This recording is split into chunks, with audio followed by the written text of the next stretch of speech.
We're rolling. Welcome to the House Dudes podcast, where we invite you to follow us on our journey towards financial freedom using the power of real estate. I'm Jack Haas. And I'm Josh Koth. Here at House Dudes, we believe in a couple key principles. Number one, the best way to retain information is by teaching it to others. And number two, a rising tide lifts all boats. We're not competitors, we're a community. So let's get into some real estate investing. So we got Jason Criddle on the line. Jason, thanks for joining us here. And we don't get a great opportunity to talk about to companies and software companies and products. So this is kind of this is going to be an interesting conversation as we change the topic a little bit today. But why don't we start with you introducing yourself and talking a little bit about your company? What's up, man? Jason Criddle, thanks for having me. One of the really cool things is, I was listening to a few episodes of your show this morning, and I Googled you, and it was so beautiful because you pop right up. And not only do you pop right up, but you pop right up on a couple of different pages. I mean, you're part of a couple of different networks, and you have your LinkedIn, and you have your podcast, and you have a website. And it's beautiful because I spent all my time teaching entrepreneurs and new businesses that, it's not that your product or your service is bad. It's just that nobody knows who you are. And whenever they Google you or they Google your name or your brand, they're not really finding anything. And so, fortunately, most of the stuff that I've done and the successes that I've had are available on Google.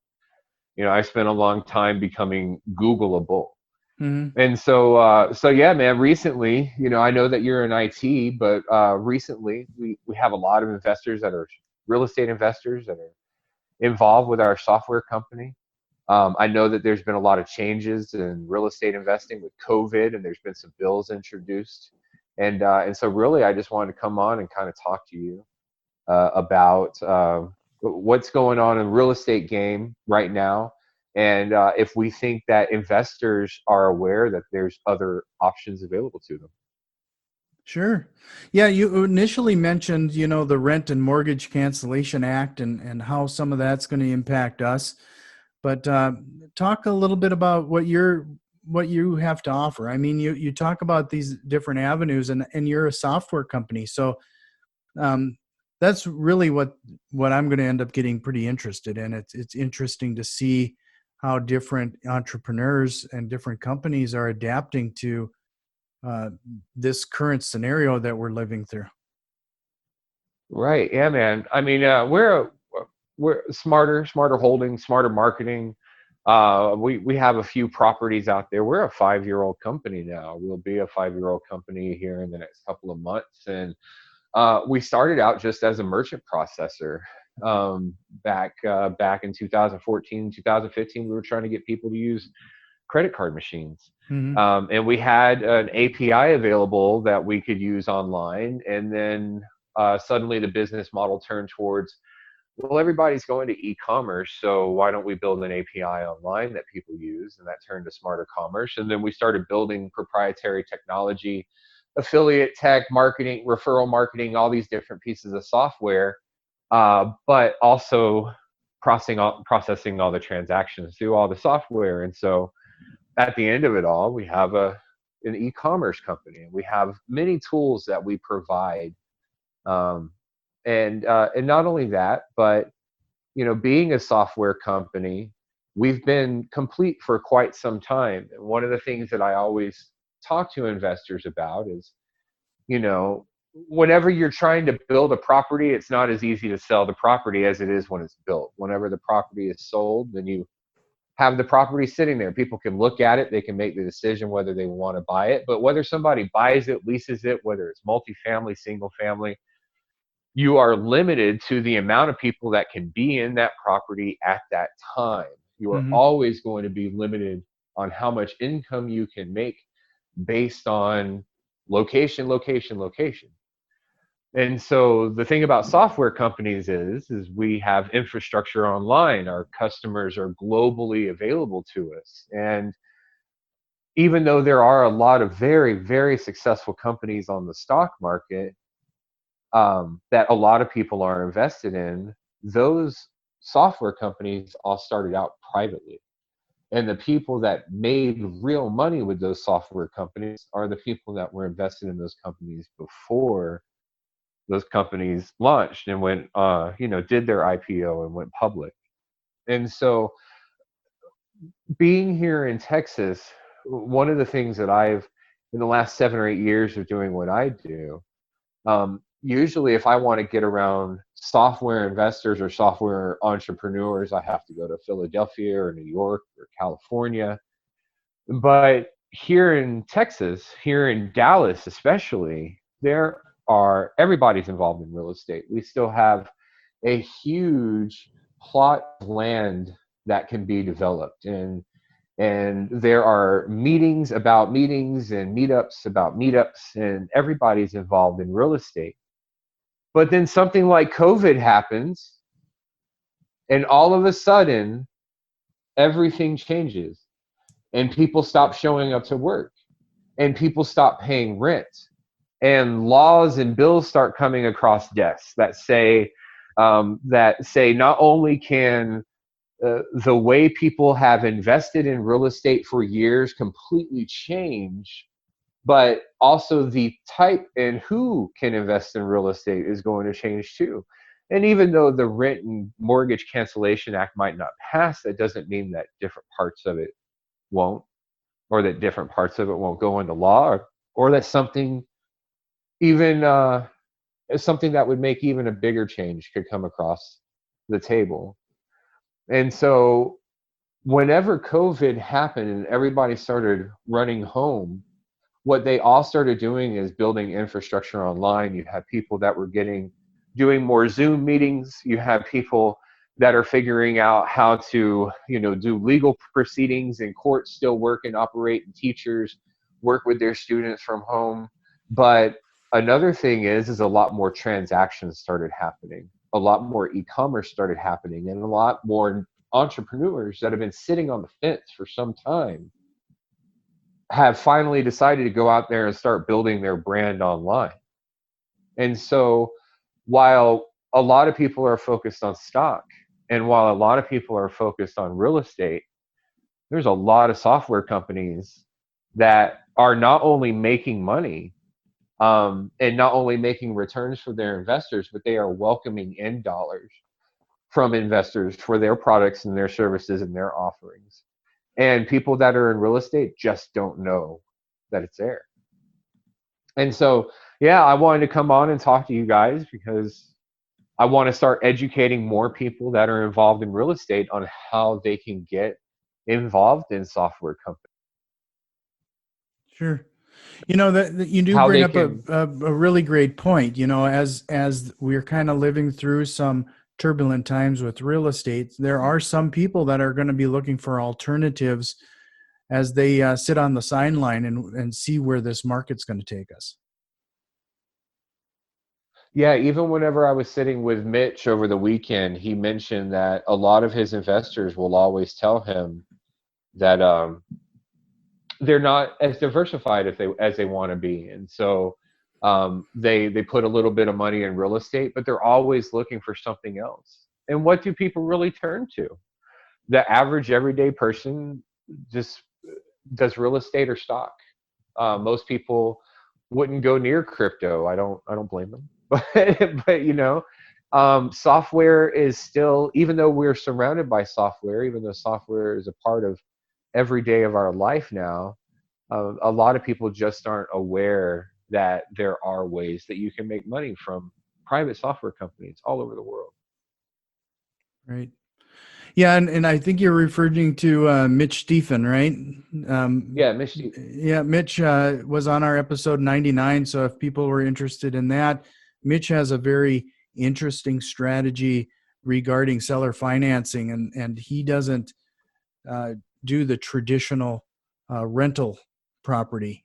He really focuses on being that seller financer, and has some great strategies there too. So make sure you check out episode 99 if you're interested in that strategy. But going back to you, Jason, like, so what kind of thing would people expect? Like, let's say, could you kind of give us like a high level breakdown of if they were interested in investing in a software company such as yours, or how that works? I mean, you talk about note financing. Is that do you have are you talking about a similar type of deal with what Mitch is doing down there in Texas? Yeah. Mitch is a great guy. So everybody check out that episode 99 so you can hear his strategy, because he's raised, over about 24-25 million dollars with his investors, and flipped hundreds of homes, and has a really great strategy. And he's now becoming a part of Smartr, helping us out not only with education, but helping us get into a certain area of real estate as well. But just to give you an example, we have a convertible note product. A convertible note is usually used by startups or software companies whenever they don't necessarily have a value, or they aren't giving a value to their company. And so it's really just a debt note. That debt note will have a certain term on there. The investor will put in 10 grand, 50 grand, however much they decide to invest, for a term, usually a minimum of 2 years. And then they earn 10 to 20% on that note. It's a simple interest. They can be paid out monthly, quarterly, yearly. They can keep it in and have it paid out at the end of the term. But normally what happens with a convertible note is right before the note matures, or when the note matures, it rolls over into equity. And so the person would then have an equity position in the company. Well, we're also keeping our equity, and our equity is worth a lot more than the convertible note. And so that's the protection that we can offer to our investors, because if their note were to roll over into equity, Mitch and I were talking about that. He was saying, if he misses a payment on a loan, then an investor gets a deed to the house that's worth 2.5, 3 times more. It's the same thing with our notes. And so we just pay the interest on the note, and at the end of their term, they get their principal returned to them, and they made interest. And the thing that I really like about the program, especially now that we have a lot more real estate investors getting involved, is everybody's talking about the simplicity. A lot of people do worry about the stock market. It has ups, it has downs. It's based on emotion and speculation. Real estate, you have some gambles. I was listening to your last episode, and the gentleman in Florida was talking about squatters and evictions, and all these different things. And I'm like, man, if we ever have a customer that's not paying their bills, the software just cuts them off. Like, we don't have to do anything. We don't have to worry about squatters. We don't have to do any of that. We make more money acquiring customers and keeping those customers going than it costs to get them. And we're rolling that back over into investment products for our customers. Being an e-commerce company, we saw over 1,000% uptick in the last 60 days since COVID has happened. And I imagine that a lot of e-commerce platforms are going to continue growing as well.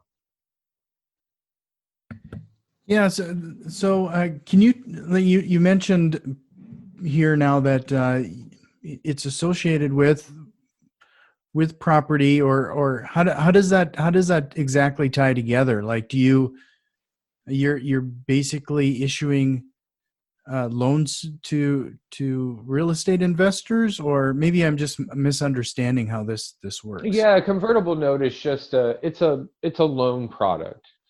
Basically, an investor would be loaning a company money for a set amount of time, paying back a set amount of interest. Mm-hmm. No different than a real estate note. How Right. they tie together is real estate investors are not only are they always looking to diversify. A lot of people that do get into real estate investing, they are getting into real estate investing because they're entrepreneurs, and it's kind of their way of getting their feet wet and trying business and trying investing, and it's like that, like the gateway drug. And so a lot of real estate investors just don't know that there's other options. What it really comes down to is it's a simple note. They can park money and they can earn 20%, but they don't have to chase down a drywall contractor. Mm-hmm. So, is there like requirements, like some regarding putting your money here? Like, is there a minimum that you have to work with, or how does that Yeah, so work? a lot of the investors that would come into our portfolio are accredited investors. You have companies or real estate companies, holdings companies. You also have people with self-directed IRAs that are looking to park their retirement somewhere. We do a minimum of on our note in particular, we do a minimum of 5%, a 5% minimum. We also do have a little bit of stock for sale, but that's not, that's something that somebody would want to, that they could talk to us about if they wanted to. And we also have even a licensing program.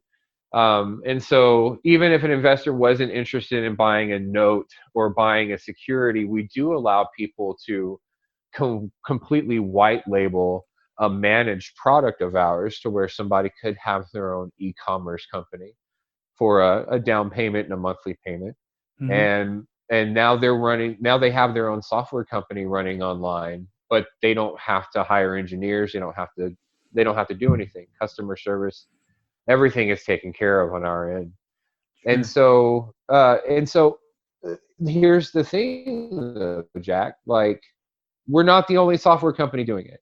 And Mm-hmm. so I really want people to understand that. We talked about it before I got on the show. Like, yes, we do have products for sale, but no, I didn't come on the show to sell anything. I came on the show to educate people, because one of the things that I have been trying to do, especially for the last couple of years, is talk to especially people that are coming to us, talk to people that have been involved in real estate and are actively involved in real estate, and just giving them a comparison of the two. And so I would love to share more information with you. Maybe you can make it available online. I don't know, Oh yeah. or share some information with anybody that wants to get in touch with us, just so they can kind of compare and contrast um, the differences between private software, real estate, and the stock market. Right. Well, can you kind of give us a nutshell, like how would they compare, like what people would see in the stock market, for example, compared to what you're offering here? Yeah. So, whenever you are, like, you're a real estate, you're a property investor. So what is it that you are looking for every year? Is there a median return that you're hoping that you'll see every single year from your real estate holdings? Yeah, well, we try to keep an eye on the ball, that it's not just a cash on cash return. Most people see it as such, but with real estate, we typically see four profit centers. So it's a balance between that cash on cash return, appreciation, depreciation, and so when you start to add all of these profit centers together, real estate becomes really an attractive investing option or investing Right. vehicle. So what So would be the definition of a profit center? Now I'm curious. a profit center is a part of the profit that you would realize. And what I was saying is, a cash on cash return is typically what people see. What kind of cash you have in your pocket after you pay a property's expenses. Right. That's whatever cash is, whatever's left over, right? Hmm. What typically happens, though, is that, and the reason we started this podcast is a lot of people forget of the other profit centers, and one of them being is depreciation. With every property, we get a depreciation schedule, which is a savings on your taxes. It's tax money that you would have had to pay out typically, but the depreciation schedule kind of offsets that. So it's money you're no longer sending to the government. So it's I don't want to call it found money, but it's money that you're saving. Right. Appreciation is the property, most properties, and definitely in Texas and on the East and West Coast, we see it even on a bigger scale, is that the appreciation of those properties, it's like money sitting in a bank. It's that money is appreciating or growing as you own that property. The longer you own the property, you see a bigger benefit when you retire, as that price increase. So that we just have multiple profit centers, quote unquote profit centers, when we're dealing with real estate that we typically wouldn't see, especially with the stock market.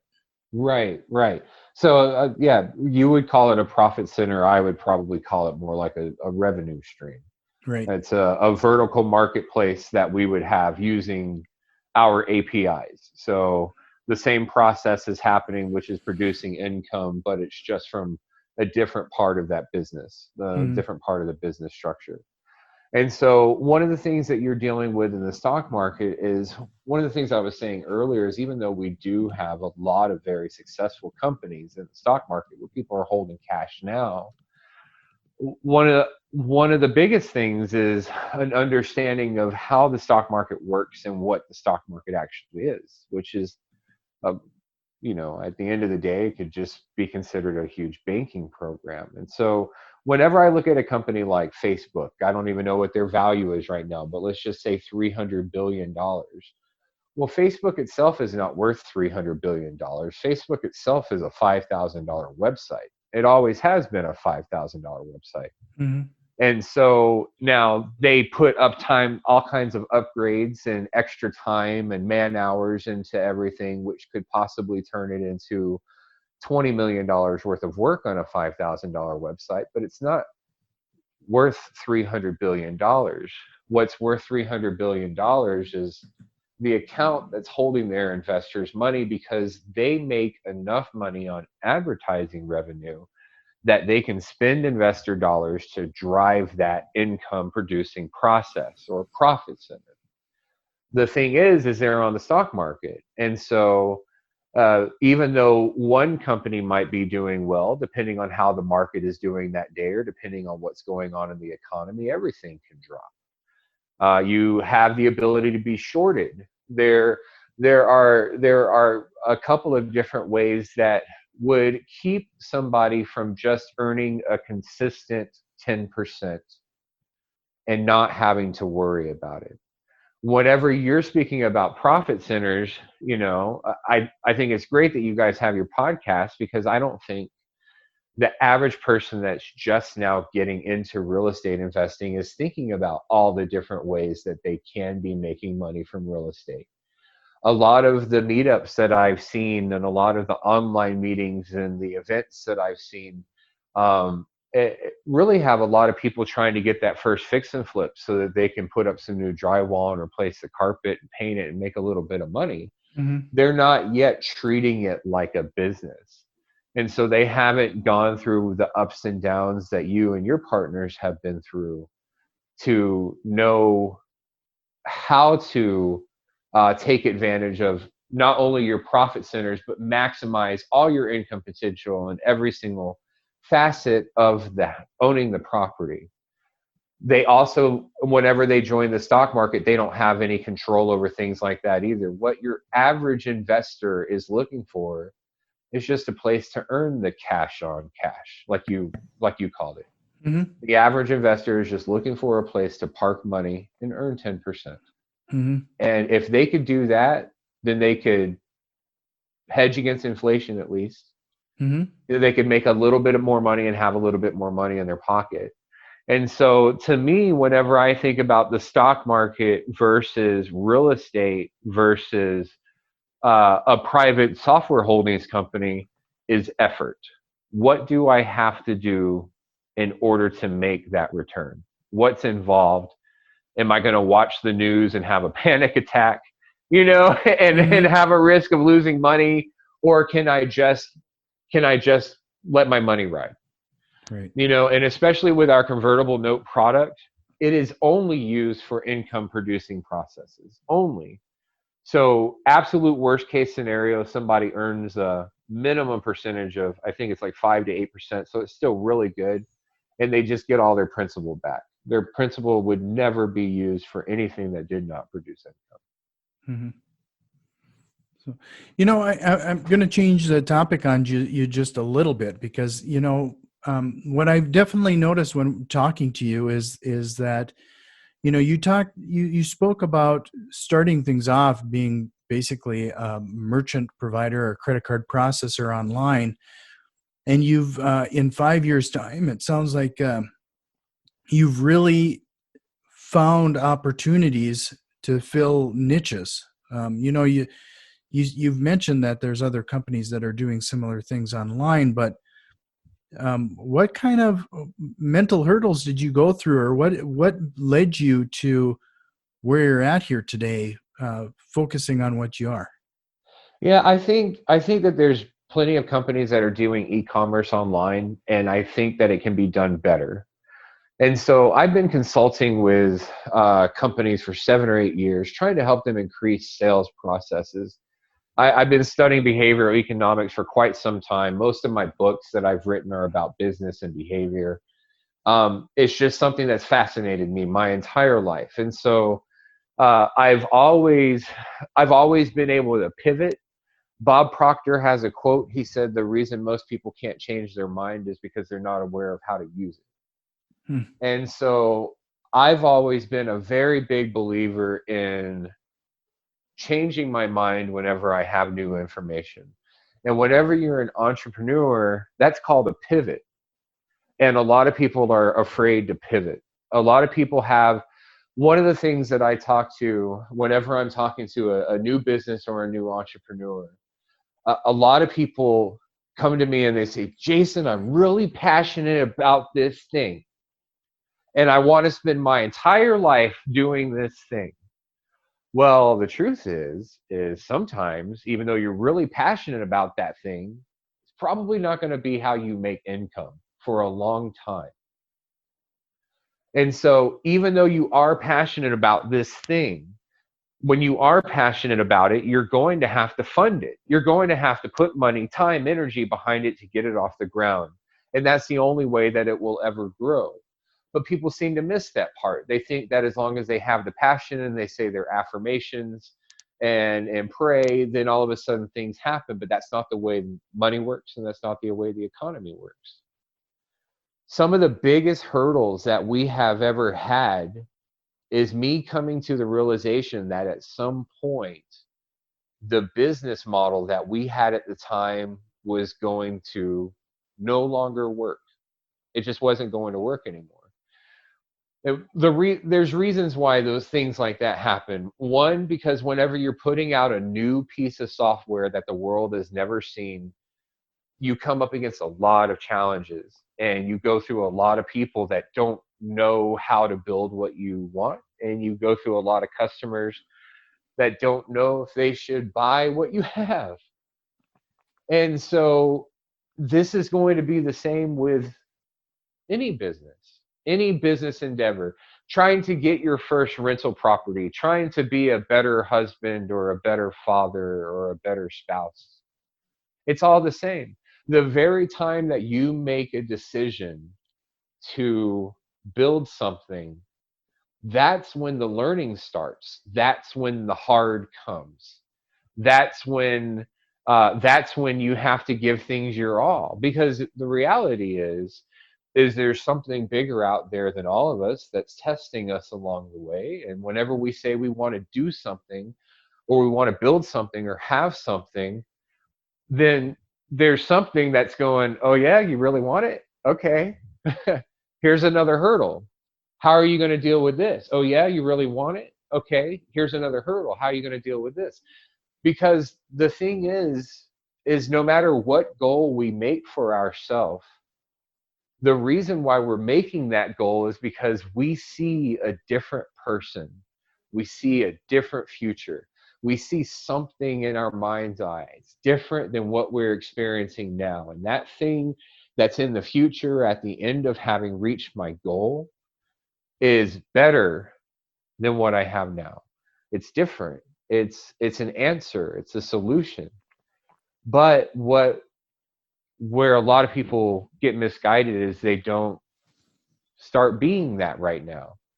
They don't realize that the only thing that's keeping them from being that right now is being that right now.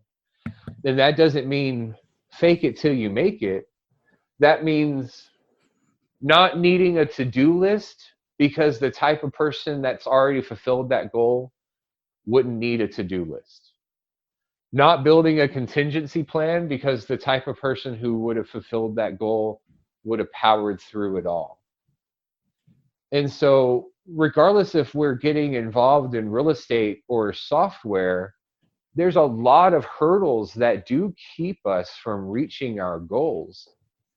And those hurdles are all just mental and spiritual barriers that we've built up in ourselves. Mm-hmm. One of the reasons why I make a really great CEO of Smartr and Smartr Holdings and all of its companies is because I have the faith and belief to pivot. I have the ability to see that something might not work or something could work better. And fortunately, I've been able to help a lot of companies doing it too. Yeah, boy, I don't know if we could end this any better than what you just said. I will end with this. We touched on a lot of things, everything from this platform as well as, the mindset. Was there any questions that you wish I would have asked today that we probably should have covered? No, man. I think everything happens. I think everything happens exactly the way it should. Whenever we got on the phone before our call, whenever I thought you were making me wait on hold for 10 minutes, but I was making you wait on hold for 10 minutes. You remember that? Yep. No, I mean, I could tell that we connected and that we had some chemistry, and I'm glad the conversation went in the direction that it went, because that's ultimately what I try to do every single day. One of your guest was talking about that a couple of episodes ago. Mitch and I were talking about that over the weekend. Like, success comes from helping people. Mm-hmm. Any money that you can make is a byproduct of helping people. And so successful people, regardless of their investors, house flippers, software company owners, it doesn't matter. We're just people that see things through, and people that have a genuine desire to help people. One of the reasons why I reached out to you is because of your podcast, man. I mean, you have a genuine desire to help people. That's the reason why you're putting out content. You're not even concerned with who's listening or who couldn't be listening or what. You're just hoping that whenever somebody does listen, it helps them a little bit more. And like you said, I learn by teaching. So writing a book or getting on a radio show, that's when I learn the most about myself. I think we all do. Yeah. I there's no doubt, and it could be just the way I learn, but if I can explain it, that's when I know that I understand it. So Right. I spend a lot of time doing that. And you talk a lot about, and I've been getting back into some of my favorite books again, and a lot of what you're talking about is things that I revisited in the book called The Go-Giver, and it's really important to, like you said, help where you can. I mean, we talk about rising tides lift all boats, but really helping other people in any way you can. There's other benefits there that I wish people would realize. I think that's what's missing from most people's business plans. I was talking to one of my salespeople the other day, and I was telling her about, in an MLM company, the fastest way to get the free car is to help somebody else get the free car, because then you get the free car by default. Mm-hmm. And I don't have to go any further in explaining how that works. It's such a simple philosophy. And so people get into business because they're trying to make money. But where the real money is helping people make money. Yep. That's where the money is. And you'll make money by default. You know, another great example of that is, I don't know if you've ever played the game Cash Flow by Robert Robert Kiyosaki. Kiyosaki, I've played it, yes. Yeah. There's a trick to that game that I'm going to spoil for everybody right now. That game can last quite a while if you're all competing against each other. But if everybody around that board starts playing and trying to help each other hit the goals, the game can be over relatively quickly, and you all win. And everybody wins. Isn't that crazy? And It's that's the same thing, one of the reasons why our affiliate software is even in existence is because I helped a lot of MLM companies. But I saw that things could be better. One of the things that I saw that could be better is not having to pay in order to sell. And so that was one of the biggest changes that I made with our software. And surprisingly, lo and behold, people wanted it. Mm-hmm. And so we always have to be willing to change as well. We have to be willing to look at how the market is treating things, how people around us are treating us, and a lot of that goes into business. I think the real key to being successful. I was listening to Jack Welch winning whenever I was driving to San Antonio and back, and the key to being a very successful person is just wanting to be a good person. He talks in one of his chapters about how parents and preachers always make the best managers. And I think it's true. I think that once you become a parent, you start thinking about responsibilities different. Mm-hmm. But then if you can take that and you can adapt it to a compassionate, godlike, loving for everybody and an understanding of everybody, then I think that that's what makes somebody a really compelling teacher. I grew up struggling. I grew up poor. I spent most of my time building my software company poor. But it never stopped me from having the desire to just help people. And that's one of the ways that you become Googleable. Is Google doesn't show you money. Google is not a bank account, but what it does show you is wealth. It shows you the things that somebody is building for themselves. And I think that we can all strive to do that, man. And maybe hopefully somebody's listening to this episode, and I don't care if they know or want to know anything about real estate or software or the stock market. I just hope that we talked about something here at the end that compelled them to go out there and try to be the best person that they can be. Because that's what it all comes down to, man. It all comes down to the fact that we've all become these selfish hypocrites that sit inside our own little holes, and we don't do anything for anybody else, man. And then all of a sudden it takes a virus, it takes a pandemic for us to realize that even truck drivers are important and the people that work at grocery stores should be thanked. This is a world that we should have been living in all along. And so the world is never going to go back to the normal that we saw. This is going to be the new normal going forward. And the new normal can make somebody a lot of money. It can make somebody a better person. Like all the lines, you have a line that could be crossed. Those lines disappeared 2 months ago. We live in a completely different world now where people can be whatever it is that they want to be. And they've been able to do it for 60 days. And it takes people like you and me to get up there and show them that they can do it, and to tell them on an episode like this that they do have permission to do it.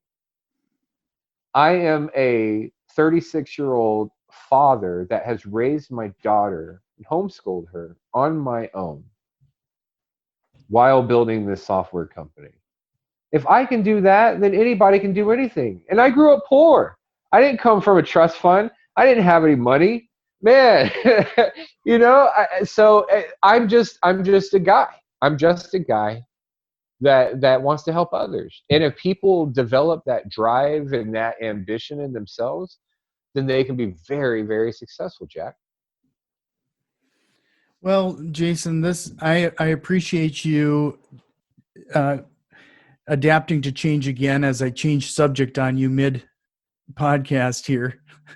I don't know if you expected it to be a mindset interview, but I mean, in the end, that's kind of where we landed. Yeah, man, just going with the flow, brother. Yeah. So, where can people find you? Learn more about your company?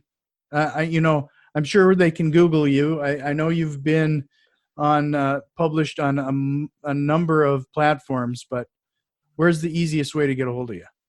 Yeah. If anybody wants to look up anything Smartr, it's SMARTR, so Smartr without an E.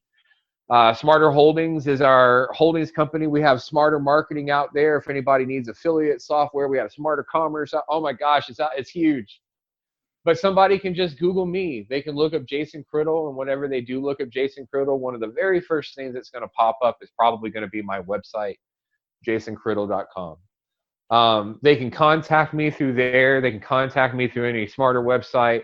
I have an app that I just use that's out there as a demo for our affiliate company that sells apps. But somebody could get a hold of me through the app if they wanted to. It's up to them. And yeah, so just look me up. Love to talk to you. Yeah, I appreciate it, Jason. And I'll make sure to include all of those links in the show notes. Really appreciate your time. We kind of went a bit longer than you probably were expecting, but I appreciate you sticking it out. Oh, dude, this is fun, man. I'd love to do it again sometime too. Yeah, I'd appreciate that. Thanks. We've put a lot of effort into providing useful content, and if you found value in the show and have any interest in supporting us with a small donation, head over to patreon.com/housedudes. And if you have any thoughts or questions, shoot us an email at info@housedudes.com. You can also find us on Facebook, Instagram, and Twitter @housedudes. And if you like what you're hearing, head over to iTunes, subscribe, rate, and review the podcast. It really helps other investors out there find the show.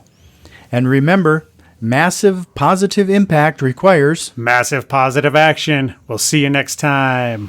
This episode was brought to you by housedudes.com. Do you have time to actively manage flipping and rentals yourself? If so, go for it. If you live in a market that won't cash flow or don't have the time to do all the work, are you just out of luck?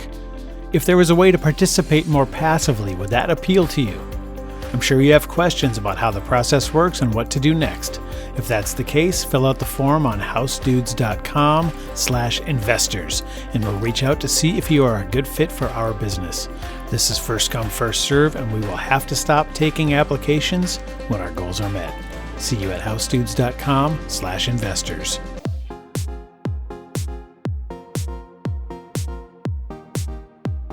I don't like to tell a man what to do with his money, but if you ain't investing in property, then you're dumber than a dummy. I'm not dumb. I'm smart. Well, buy property. That's my advice.